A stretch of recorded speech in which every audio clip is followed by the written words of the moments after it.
უცებ უცნობმა მამაკაცმა ჩამოიარა სავიზიტო ბარათით ხელში, გამიცვალა ეს, თქვენ ფერმერი ხო? დიახ, კი, გავცვალეთ ბარათი. პატარა ციხე ჩავდგით, ნიშნად იმისა, რომ ჩვენ ვართ ამ კულტურის დარაჯები საქართველოში 200 მილიონი ადამიანი მოიხმარდა ოდესღაც სულ რაღაც 35 წლის წინ ქართულ ჩაის. ჩემი ჩაის სიყვარულიც ჩაის ფოთლების სურნელებიდან დაიწყო ბავშვობაში. ხო და აქ უნდა რაღაცებ ჩავასახლოს მე ბებია ილიკო და ილარიონის სიუჟეტები. ხო ეს გურულები ცოტა ჩვენ შერეკილი ხალხი ვართ. გვიყვარს ეს რა ქვია out of box ყოფნა და დაახლოებით 5 კილოგრამი ესეთი ცოცხალი ფოთოლი იძლევა 1 კილოგრამ გზა პროდუქციას ჩაის. ჩავთოთ ახლა ჩვენი წამზომი. რაღაცით მართლა მედიტაციას მოგონას. ალბათ ეს არის ერთადერთი პროდუქტი, რაც რეაქტიულ გურულებს ამშვიდებს. პატარ-პატარა დეტალები ქმნის იმ საერთო ენერგიას, რასაც ჩემი ჩიტებიც ეთანხმება. აქედან ახლა მწვანე ჩაი ჩვენ წაგვიყვანა უკან ჩაის ბაღებში. კი, ხო ეგამბავი. აი ზუსტად ეგ არის. კონი უნდა შევიცვალო აზრი. ეს არის სიცოცხლე. აუ რა მაგარია, ახლა სულ სხვანაირად გაიხსნა, ძალიან მაგარია.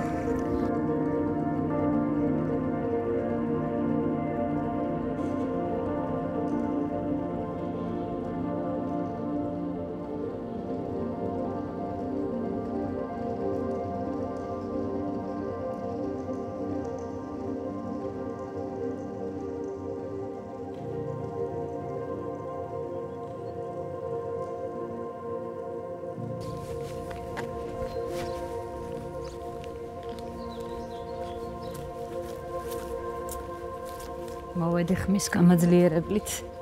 დაგიმაგრეთ. ხო, იბოდი. აქედან ისე საინტერესო ჩანს თქვენი პლანტაცია და ხო, აქ ფიქრობ, რომ ამფითეატრივით უნდა გავაკეთო. მაგარია. წინ არის სოფელი შემოქმედი, ისტორიული სოფელია გურიაში. ალბათ ერთ-ერთი უძველესი. და სხვათა შორის ამ მთებს შორის ეჰო მოძრაობს, მე გავტესტავთ მაგას და ძალიან კარგი აკუსტიკა აქვს. საინტერესო თავგადასავალი გველის ესე იგი წინ. მომძანთ.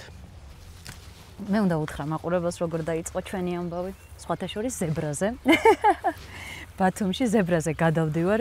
უცებ უცნობმა მამაკაცმა ჩამოიარა სავიზიტო ბარათით ხელში, გამიცვალა ეს, თქვენ ფერმერი ხო? დიახ, კი, გავცვალეთ ბარათი.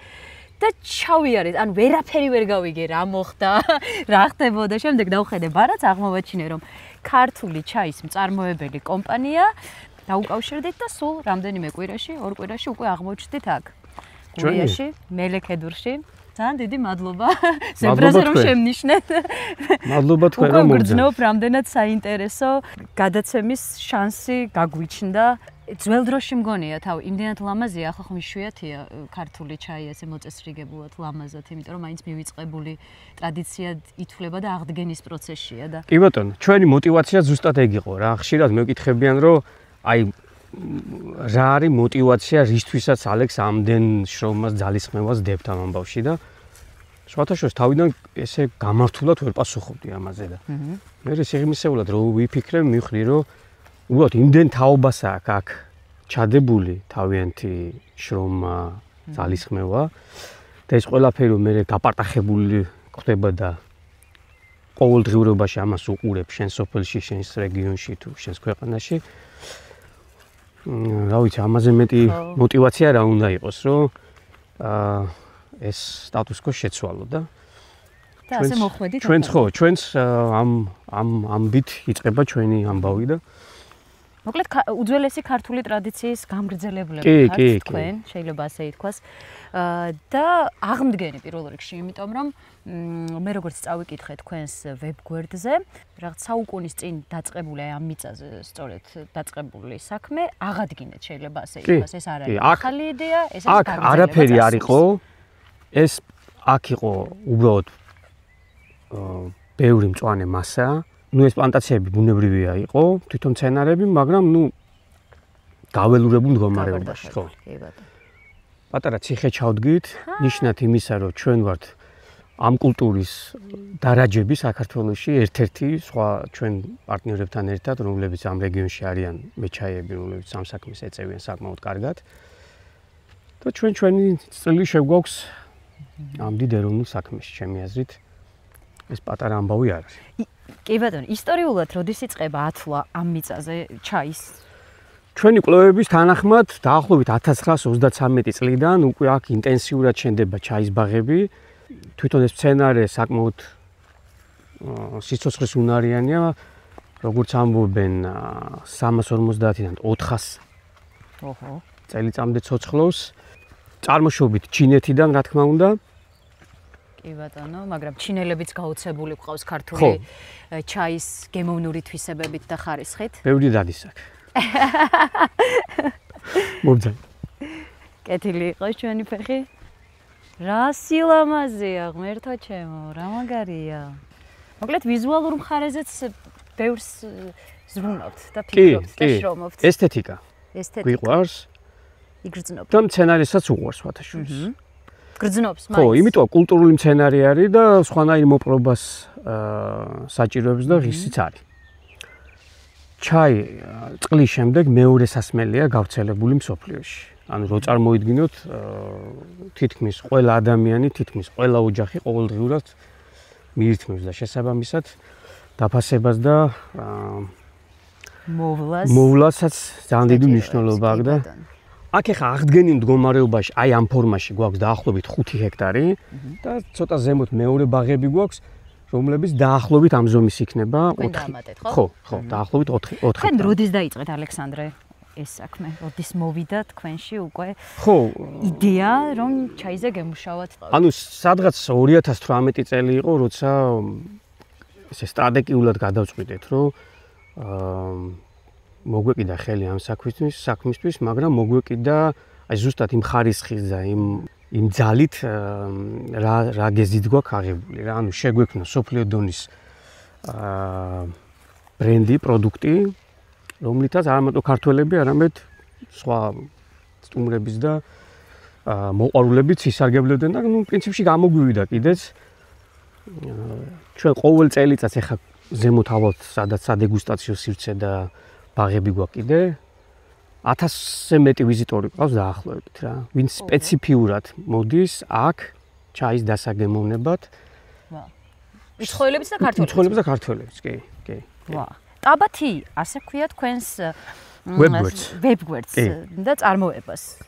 რატომ ტაბა? საიდან მოდის? ხო, ტაბა ძველ მესხეთში ყოფილა ჭუჭლის სახეობა, რითაც ძველი მესხები, ქართველები სვამდნენ ცხელ სასმისებს. შეიძლება ღვინო ყოფილიყო, ალბათ ღვინოც იქნებოდა. მარკეტინგულმა კომპანია, რომელიც გვეხმარებოდა ჩვენ ამ ბრენდირების საკითხში, გვირჩია ეს და ძალიან მადლიერი ვართ, რომ კი, კარგად ჟღერს, რაღაცნაირად ქართულადაც. ჩვენ კოოპერატივი ვართ, სასოფლო-სამეურნეო დანიშნულების და კოოპერატივს ქვია 9. მნიშვნელოვანი როლი აქვს კოოპერატივებს ზოგადად სოფლის მეურნეობის განვითარებაში და მიხარია რომ ერთიანი ძალებით და ფერმერების გაერთიანებით შექმნილი წარმოებაა, რაც თითოეულის мотиваციასაც აძლიერებს და უკვე სხვებსაც აძლევს რაღაც გარკვეულ ბიძგებს, ხო? კი ბატონო, ჩვენ გვინდა რომ ავიყოლიოთ. რას აკეთებთ ამისთვის, რომ აიყოლიოთ? ხალხი ამ კეთილ საქმეში პირველ რიგში ალბათ ჩემი აზრით ჩვენ უნდა მოვიპოვოთ უკვე ის სტაბილური მდგომარეობა, რაც უკვე საშუალებას მოგცემს, რომ პატარა ექსპერიმენტებიც ვატაროთ, გვერდზე გავიხედოთ, სხვა ადამიანებს მივაქციოთ ყურადღება, ჩართულობა მეტი იყოს და ასე შემდეგ რა. და დიდი მისია გვაქვს ის, რომ მუშაობთ ინფორმაციულ ველზე, და ბევრმა ქართველებმაც კი არ იციან, საქართველოში ამხელა კულტურა იყო, 200 მილიონი ადამიანი მოიხმარდა ოდესღაც, სულ რაღაც 35 წლის წინ ქართულ ჩაის. ნუ ეს ძალიან დიდი ციფრებია. უცხოელმა მოგზაურებმა უფრო მეტი იციან საქართველოში ქართული ჩაის შესახებ, ვიდრე ადგილობრივებმა რა. ამ მიმართულებით ახლა ჩვენ ერთ-ერთი მიმართულება გვაქვს, ღია კარის დღეები გვაქვს სკოლებისთვის. ვა. და ვიწვევთ სკოლებს, აქ ატარებენ ან მცირე გაკვეთილებს, ან აკავშირებენ თავიანთ დროს გურიაში მოგზაურობას და მათ შორის ჩვენ ბაღებში მოსვლას და ძირითადად სხვადასხვა რეგიონებიდან იმედია გურულების მალე ჩაერთვებიან იცი თვითონ მასწავლებლების გაკვირვებული არიან იმდენად აღტაცებაში მოდიან ბავშვები როცა ჩამოდიან. იმიტომ რომ არ ვიცი, სიმწვანე რაღაცა ეს მოწესრიგებული გარემო, წარმატების სურნელი ხო რაღაცა პოზიტიურ ამბავს იწვევს მათში და შემეცნების ამბავია. ყველაფერი საერთო ჯამში. თქვენ გქონდათ ბავშვობაში შეხება ბუნებასთან, სოფელთან? კი, რა თქმა უნდა, მე აქ დავიბადე სოფელ მელიქედურში. ჩემი ჩაის სიყვარულიც ჩაის ფოთლების სურნელებიდან დაიწყო ბავშვობაში. ამის გაგება. ხო, მაგის შემდეგ ბევრი თავგადასავლები მქონდა, მოგზაურობა საბოლოო ჯამში დაბრუნდით აქ. ხო, ჩვენი და ჩაის სიყვარული აღმოჩნდა ხანგრძლივი და საინტერესო. წინ დიდი გზა გვაქვს, ასე რომ ყველაფერი ჯერ კიდევ ისევ წინ არის. ჩვენთან პროცესი ხდება ხელით კრეფას ვეძახით, ანუ სელექციურად ხდება ფოთლის აღება. გითხარით, რამდენად მნიშვნელოვანია ხელით კრეფა და რა ანუ არის ალტერნატივა? არ ვიყენებთ არანაირ მანქანებს ან მექანიკურ საშუალებებს იმისთვის, რომ ფოთოლი მივიღოთ. იმიტომ რომ ჩვენ მუშაობთ მხოლოდ პრემიალურ ხარისხზე და ამისთვის ჭირდება ხარისხოვანი პროდუქცია და პირველ რიგში არის რაც არის აი ეს ზედა 3 ფოთოლი, ანუ ყველაზე ნორჩი და გატენილი მინერალებით და იმ ყველა სასიკეთო ელემენტებით, რასაც ეს მცენარე მიწიდან იღებს. ბაღში ძირითადად ზამთრის სეზონში სამუშაოები შეჩერებულია და არაფერი აქტიური არ ხდება. ჩვენი ვაგზნობენ მცენარები თავს, ემზადებიან თოვლისთვის. რაც ცალკე კაი ამბავია კიდე ამ მცენარისთვის. ჩვენ ვემზადებით, რავი, მარკეტინგი, დაფასოება, ახალი პარტნიორები, ექსპერიმენტები, გამოფენები. თუ სხვა კულტურების შემთხვევაში გვიწევს მთელი ყველა სეზონის განმავლობაში აქტიურად ბაღში ყოფნა ჩართვა, აი ამ მოდუნების და ახალი იდეების გაჩენის შესაძლებლობას ჩაი გვაძლევს, ესე იგი. ჩაის აქვს ერთი ძალიან საიდუმლო თვისება. რომელსაც მოგვიანებით, როცა დეგუსტაციის პროცესი დადგება, უფრო პროფესიონალურად ხო, უფრო პროფესიონალურ ენაზე ავხსნით, ხო. რატო შვება მაგას ჩაი? ლამაზ ერთგვაროვან ბუჩქებს როგორ იღებთ? აქ რა არის თქვენი? ხო, აქ ხდება გასხლის ფორმირების პროცესი ეძახიან. წელიწადში 2-ჯერ ან 3-ჯერ ვაძლევთ ესეთ შეფერილობას. ორი ძირითადი მიზეზის გამო. პირველი რომ ადვილი იყოს მათთან მუშაობა, ანუ ოპტიმალური სიმაღლე და რეზისტენტული იყოს თოვლის საფართ. მოგეხსენება წელს თული ზამთარი ქონდა, დაახლოებით 2 მეტრამდე თოვლი იყო გურიაში და მიუხედავად იმისა, რომ ესეთი დომისებური მგვალი ფორმები აქვს, ძალიან ბევრი ბუჩქი იყო დაზიანებული, ანუ ამ თოვლის წონის გამო. ხო, ეხლა აქ მოკლედ ამ ჩაის სიყვარულმა დამაწყებინა არტისტული რაღაცების გამოვლინება რა ჩემში და ეხლა ქვები ვიპოვე და უნდა დავიწყო ქვებისგან მცირე ქანდაკებების გამოძერწვა მე თვითონ. არ ვიცი როგორ გამომივა, მაგრამ რავი, მე გაგიზიარებთ რა, ხო. ხო და აქ უნდა რაღაცებს ჩავასახლო ეს მე ბებია ილიკო და ილარიონის სიუჟეტები. ხო, ეს გურულები ცოტა ჩვენ შერეკილი ხალხი ვართ. გვიყვარს ეს რა ქვია, out of box ყოფნა და ქალაქების სახელები საიდანაც ძირითადად სტუმრობენ, ხო? სტუმრობენ. ვა. ტოკიო, დუბაი, ლონდონი, მუმბაი, კიევი, პრაღა, ბარსელონა, სტამბული და კაირო. ვაუ. რომელი აღფრთოვანდა ყველაზე მეტად? მუმბაი გვაინტერესებს, მუმბაი მრავალ. მუმბაი სხვათა შორის ძალიან მოეწონათ მოცვის ჩაი. ჩვენ ველური მოცვის ჩაისვასაც ვამზადებთ და მაგით იყვნენ აღფრთოვანებული. ალბათ ყველაზე კარგად ჩვენ ჩაის უგებს ჩეხეთი და პოლონეთი.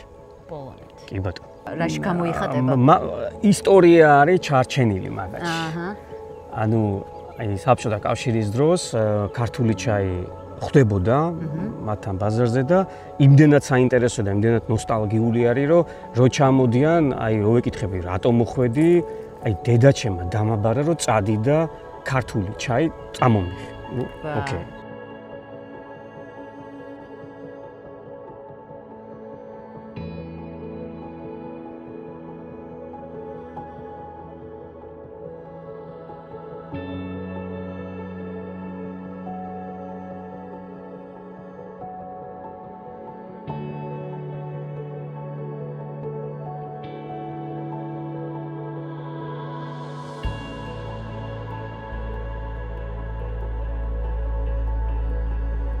რა მოსავალი მიგვიღია წელს. შესანიშნავი, მე უკვე დავთვერი ჩაის სულით. ესე იგი, ეხლა რა ხდება? აქ ჩვენ ვავთავსებთ ამ ნორჩ ჩვენ ახალგაზრდა ფოთლებს. დაახლოებით დღენახევრის განმავლობაში, რასაც ჩვენ ვეძახით ღნობის პროცესი. ღნობა რა როლს ხო, ღნობა ეხლა რა არის? რა, ეს არის სადღაც 70-75% წყალი უნდა დაკარგოს ფოთოლი. ბუნებრივად. და ხდება ესეთი უფრო ელასტიური, ესეც საინტერესო. და შემდეგ უკვე გადადის მექანიკურ დამუშავებაში. ხო, და მაქსიმალურად ელასტიურია. კი ბატონო. ძალიან მაგარი მოსავალი შესანიშნავია მარტო. წელს მაგარი მოსავალი გვაქვს. კი.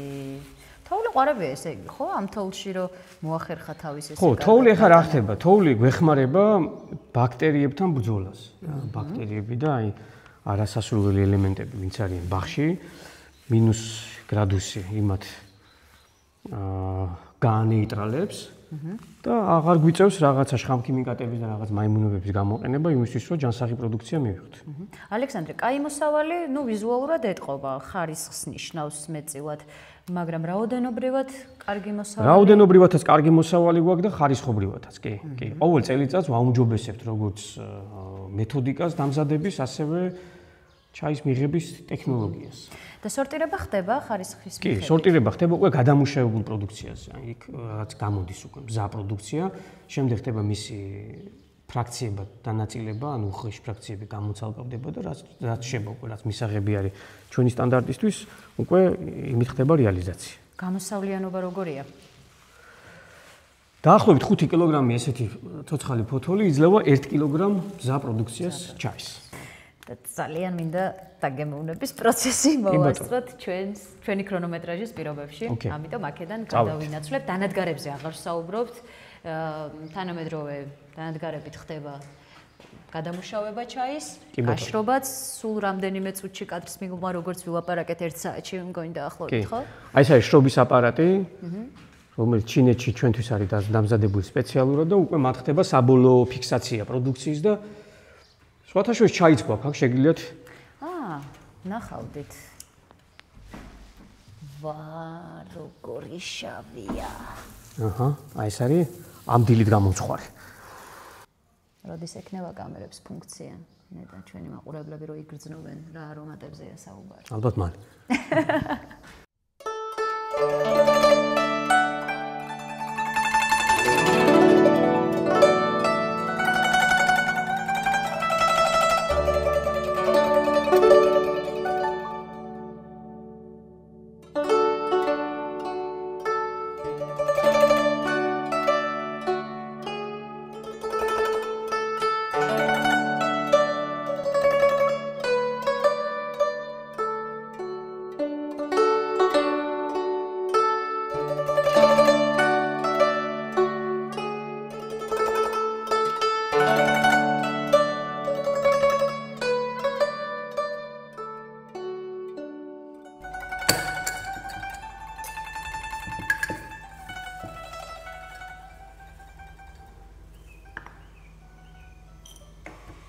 ჩვენ აი გვიწერია ტაბა თი ფილოსოფი და უხადაგებთ ესეთ რაღაცას რომ მაქსიმალურად ვიყოთ აქ და ეხლა.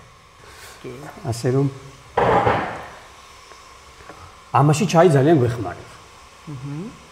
ესე იგი ჩვენ გვაქვს სამი სახეობის პროდუქცია, ეს არის შავი კლასიკური, ჩემი საყვარელი გადასარევი მწვანე. ეს არის ველური მოცვი გომის მთის ფერდობები. საოცარი პროდუქტია, არ შეიცავს კოფეინს, სავსეა ანტიოქსიდანტებით. და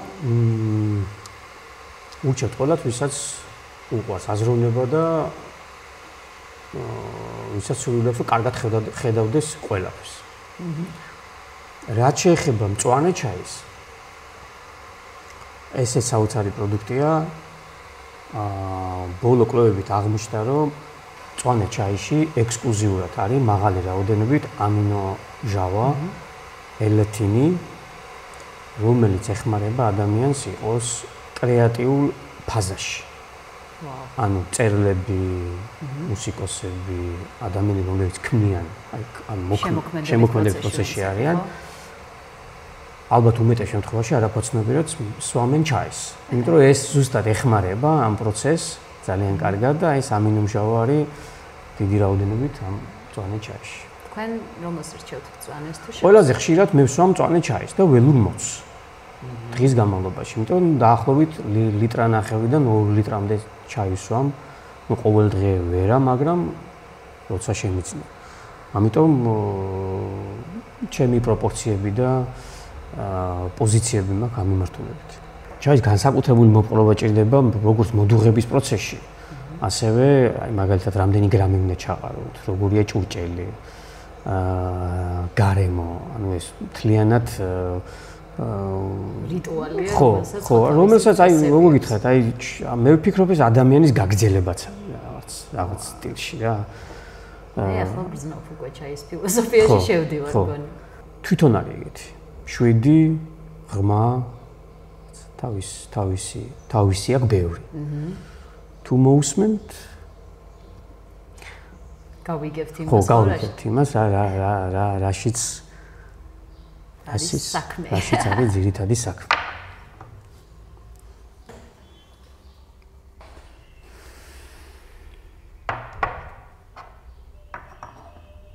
დაყოვნების პროცესი ალბათ დაახლოებით 4-დან 5 წუთამდე. გააჩნია რომელ ჩაისთან გვაქვს საქმე. ჩავხდოთ ახლა ჩვენი წამზომი. რაღაცით მართლა მედიტაციას მოგონაზე. ხო, თვითონ პროცესი არის ისეთი, რომ ბუნებრივი არის რა. ანუ ხვდებით ახლა აი მაგალითად ყავა მიყვარს, ხშირად მივირთმევ, მაგრამ ყავასთან სხვანაირი პოზა არის. კი, ანუ ერთხელ დალევთ, მეორე ფინჯან ყავას ვერ მიირთმევ. ჩაისთან პირიქით არის. ანუ ერთ დროს სვამ, თან ეს რაღაცა ეს მოგზაურობა არის რა, შიგნით მიდიხარ, სულ შიგნით არის. ხო? გარეთ არ არის. შიგნით არის. გაფიქრებს, განელებს. ხო, თქვენი აზრით დღეს ქართული ჩაის პრობლემა და ხარვეზები რაშია? პირველ რიგში ცნობადობა. ალბათ, იმიტომ დაბალი ცნობადობა აქვს. ხარისხის ნაწილში გამოსწორდა ბევრი მცირე და საშუალო კომპანიები არის, რომლებიც მართლა კარგ ჩაის აწარმოებენ და ვფიქრობ, რომ ყურადღება უნდა წავიდეს ამ მიმართულებით და კულტურის ნაწილი, ანუ ჩვენ თვითონ უნდა გავხდეთ უფრო დაინტერესებული, კარგი, მაღალი ხარისხის ჩაის მიმართ და სახელმწიფოც ალბათ უფრო მეტად უნდა იყოს ჩართული, იმიტომ რომ სტრატეგიული დანიშნულების პროდუქტია, მე ვფიქრობ. განსაკუთრებით მსგავს რეგიონებში, როგორც გურია და ზემო იმერეთი ასევე. კარგი და ხარისხიანი ჩაი მომხმარებლისთვის, ვისაც ამ საწარმოო პროცესთან შეხება არ აქვს, არ იცნობს ამ კულტურის რაღაც კონკრეტულ ფაზებს, რასაც ჩაი გადის, როგორ უნდა მიხვდეს მომხმარებელი კარგია და ხარისხიანია ჩაი, ეს გემო და არომატია თუ არის მანდაც რაიმე საიდუმლო? ხო, არის რამოდენიმე ნიშანი, რაც იძლევა იმის იდენტიფიცირების საშუალებას. პირველი არის თუ ჩაი ფოთლოვანია, უნდა ქონდეს მსგავსი ფორმა. სპირალისებური, დახვეული ან იოტა. შემდეგ ფინჯანში აუცილებლად ის იშლება და იღებს ფოთლის ფორმას, ამას მოგვიანებით ნახავთ. ანუ უბრუნდება აი იმ საწყის ფორმას, რაც წარმოებაში ჩვენ ნახეთ ფოთლს რა. და ეს არ არის რაღაცა მტვერი ან ფრაქციად ქცეული ჩაი. ძირითადად ნიშნული მაინც არის თლიანი ჩაის ფურცლის პოვნა თქვენს ფინჯანში. ნახავთ ამას. ოკეი, ჩვენი დროც მოვიდა. რამდენიმე წამი დაგვრჩა.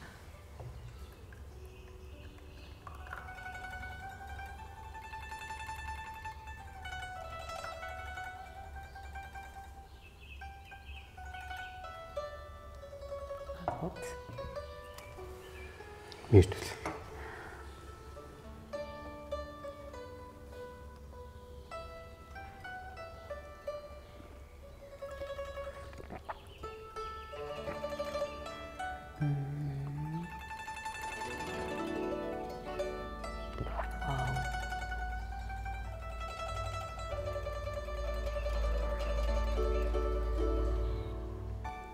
ძალიან შესანიშნავია. ძალიან არ ვიცი ამ ჩვენმა მზადების პროცესმა და რიტუალმაც შეიტანა ალბათ თავისი წვლილი. და ეს ყველაფერი ერთად კომბინაციაში არის ისეთი ამბავი, რომ სიტყვებით ცოტა რთულია გადმოგცეთ. მოდით აქ აუცილებლად შემოიარეთ. აი წვეთებს რო დაგათვლევინებს ბოლოს და ბოლომდე მოგინდება. ეგეთი ჩაია. ხო. ეხა აქ რა ხდება? ეს ჩაი გვაძლევს 3 დონის გემოს და არომატს. ეს პირველი ჩვენ რაც მივირთვით, ეს არის პირველი შესავალი და აი ყოველი წუთი, 2 წუთის განმავლობაში უკვე ეცვლება ფერიც და გემოვნება. შეხედეთ, აი როგორ შეიცვალა უკვე. კი, აი. ხო, ესე ახლა უფრო მკვრივი ჩაი გახდა. მე სხვათა შორის ხო, უფრო მკვრივი ჩაის მოყვარული ვარ. კი ბატონო. აი მართლაც მიჩვეულები ვართ, რომ ჩაის როცა ვსვამთ რაღაცთან გვჭირდება. აი ამას აღარ ითხოვს სრულიად. ეს არის ერთადერთი თვითკმარი ის არის სასმელი. ალბათ ეს არის ერთადერთი პროდუქტი, რაც რეაქტიულ გურულებს ამშვიდებს.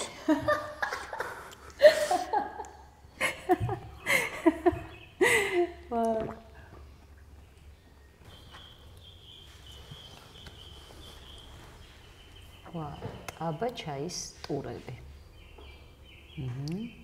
ჩაის ბაღების ექსკურსიებია, ვიზიტი ჩაის წარმოებაში, ელიტარული ჩაის ხაზის დეგუსტაცია ჩაის ოსტატთან. ეს ყველაფერი თქვენ სივრცეში ხდება. ხო, რა დღეს ჩვენ ვნახეთ ფაქტიურად იგივე გზას გადის უფრო დეტალურად ჩაის ენთუზიასტი. იმიტომ რომ ამას 20 წუთში ამ ტურს ვერ დახურავთ. ხო, ბუნებრივია. ჩვენ შემთხვევაში. სადღაც საათნახევრის განმავლობაში გადის ამ გზას ვიზიტორი. ძალიან მომწონს თქვენი მარკეტინგული ესეც გეზიც ისეთივეა, როგორიც ჩაის პლანტაციები, ლამაზი ესთეტიკური მოწესრიგებული, მარკეტინგულადაც ყველაფერი ძალიან ო ჩვენ სწორად ვფიქრობ, ვცდილობთ რომ აი დეტალებზე ვიყოთ ორიენტირებული. ყურადღებას ვაქცევ ესთეტიკის ნაწილს, რაც ჩემთვის ეს არის აი ძალიან მნიშვნელოვანი ყველა ნაწილში. პატარ-პატარა დეტალები ქმნის იმ საერთო ენერგიას, რასაც ჩემი ჩიტებით ეთანხმება. როცა მოუახლოვდით თქვენს ეზოს, პირველი შთაბეჭდილებები აქედან დაიწყო, უკვე შემოსვლამდე დაიწყო. შესაბამისად, წარმოუდგენელია ამის გაკეთება ბევრი ფიქრის, ესეთი ღრმა მონდომების და აი ესეთი ყველა დეტალის პატევისცემის გარეშე მე ესე ვფიქრობ. თან ძალიან საინტერესო ლოკაცია აქ ამ ყველაფერს, ხო? ანუ ქალაქ ბათუმიდან არის სულ რაღაც 45 წუთის სავალი მანქანით. საცობებს თუ არ გავითვალისწინებთ. ქუთაისიდან სადღაც 2 საათი და ოზურგეთის ცენტრიდან სულ რაღაც 5-6 წუთია მანქანით. ჩვენი ჩაის დროც მოვიდა. ძვანი ჩაის დროც. მე დააკვირდით ახლა ამის სურნელებიდან რო დავიწყოთ, რა საინტერესო ზედაპირი აქვს.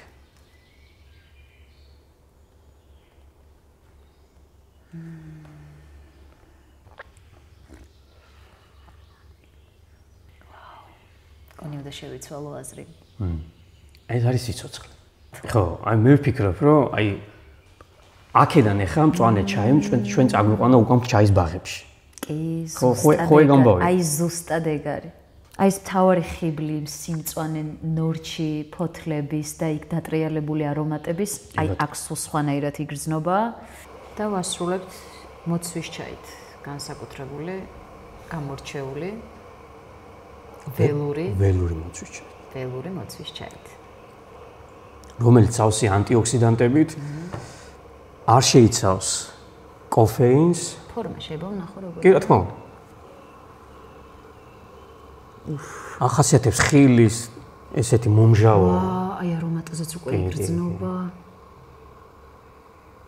და წარმოიდგინეთ გომისთვის ფერდობებზეა დაკრიფილი ზღვის დონიდან 400-600 მეტრის მანძილზე. რა შესანიშნავია.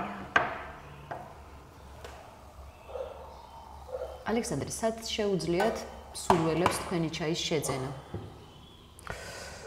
ესე იგი, ჩვენ საიტზე გვაქვს ჩაშენებული ონლაინ მაღაზია. მიწოდება მთელი ქვეყნის მასშტაბით 2 სამუშაო დღეში და ასევე საზღვარგარეთ 26 ქვეყანაში.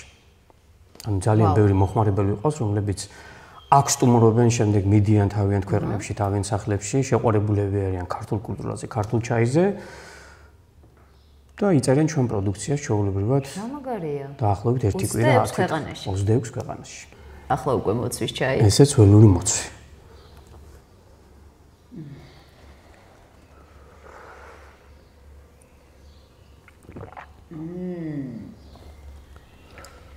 ამას საერთოდ სხვაგან მივყავართ. აი ტყის არომატები მოდის პირველივე. ვაჰ. აი ხა მოვიდა მოცვი. მე ამას ვეძახი ბუნების საგანძურს. აი მართლა ისე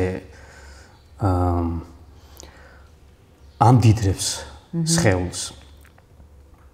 მართლა საგანძური. აუ ძალიან დაბნეული ვარ, ვეღარ ხვდები რომელი უფრო ჩემია. მე დაგეხმარებით გადაწყვეტაში. დღის პერიოდების მიხედვით. დილით შავი ჩაი უფრო ალბათ ან მოცვი, ხშირ შემთხვევაში მე ურევ ერთმანეთს. კარგი კომბინაცია. მეორე ნახევარში უკვე მწვანე ჩაი. რომელსაც აქვს უფრო დამამშვიდებელი. დამამშვიდებელი ისეთი დღის სტრესების დამაბალანსებელი. ესე მიგუდავს.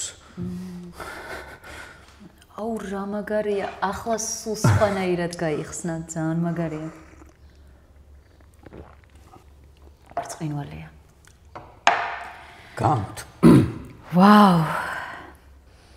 ზაფხული რო დაგღლით გამოგიარეთ გვესტუმრეთ. სიამოვნებით გამოვისეირნებთ თქვენკენ და ნებისმიერ სურველს, როგორც გითხარით, შეგიძლიათ მოხვიდეთ აქ, მიიღოთ ამ ტურში მონაწილეობა, დატკბეთ, ისიამოვნოთ და სულ სხვაგვარად აღმოაჩინოთ აი ეს თითოეული ჩაი, რომელზეც ჩვენ გელაპარაკეთ, მაგრამ დარწმუნებული ვარ, ბოლომდე ის ემოცია ვერ შემოვა, თუ პირდაპირ შეხება არ გაქვს ამ ყველაფერთან. ძალიან დიდი მადლობა ამ სიამოვნებისთვის, მედიტაციისთვის, რაც მთელი დღის განმავლობაში გავიარეთ თქვენთან და თითოეულ ნაწილში ბაღიდან დაწყებული ის დამუშავების პროცესით და აი ეს ბოლო ჩაის რიტუალით დამთავრებული, რაღაცა სხვანაირი ენერგიით დამშვიდებული, დაბალანსებული, წავალ აქედან და ენერგიით დატენილი. ენერგიით დატენილი, კი, თავისთავად. ჩვენი მოწოდება მიირთვით ქართული ჩაი და გაიხანძლიოთ სიცოცხლე. ძალიან დიდი მადლობა ალექსანდრე. სასიამოვნო იყო თქვენი გაცნობა, თქვენთან სტუმრობა, მთელი გულით გისურვებთ წარმატებებს და გვაქვს იმედი, რომ დავბრუნდებით თქვენთან. სიამოვნებით.